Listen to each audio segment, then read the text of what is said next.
లేదంటే ఒకేసారి చెప్పాలి. సో ఇనిషియల్ ఏంటంటే అలిపిలో ఫినిష్ అయిపోవాలి సినిమా.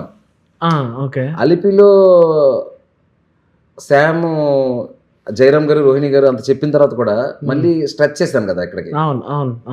సో 2 క్లైమాక్స్ లాంటి ఫీలింగ్ వచ్చింది అనమాట అక్కడ. కానీ ఒక క్లైమాక్స్ చేద్దాం చాలా ట్రై చేశా, even before release also. Okay. But అది చాలా ట్రై చేసాను కానీ కుదరలా. అక్కడ డైరెక్టర్ మిమ్మల్ని చాలా డామినేట్ చేస్తారు, మీలో ఉన్న డైరెక్టర్. ఎందుకంటే రైటర్ కన్నా డైరెక్టర్ సమ్ టైమ్స్ అంటే అదే నేను చెప్తున్నాను కదా, మనం నిమిత్త మాత్రమే అనిపిస్తూ ఉంటుంది. ఒకసారి మనం ఎన్ని చేసినా ఇంకా మనకు అర్థం కానిది, మనకు తెలియంది ఒకటి ఉండిపోద్ది, మిగిలిపోద్ది.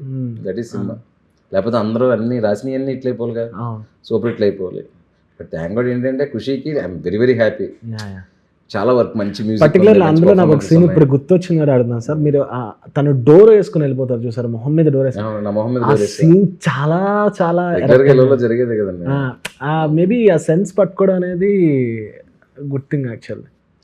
ఇళ్ళలో జరిగేది కదా. అదేమైనా ఇంట్రెస్ట్ వెళ్ళారా లేకపోతే అట్లే బై ఆడియన్స్ రియాక్ట్ అంటే, అరే అక్కడ తిడుతుంటే భార్యాభర్తల మధ్య గొడవలు అవుతుంటే, అరే నాకు కూడా జరిగిందని ఇట్లా ఫేస్ ఇలా చూస్తారు చూసారా. అవునవును, దట్స్ వేర్ కదా పాయింట్ అనేది, రిలేటబిలిటీ. రిలేటబిలిటీ.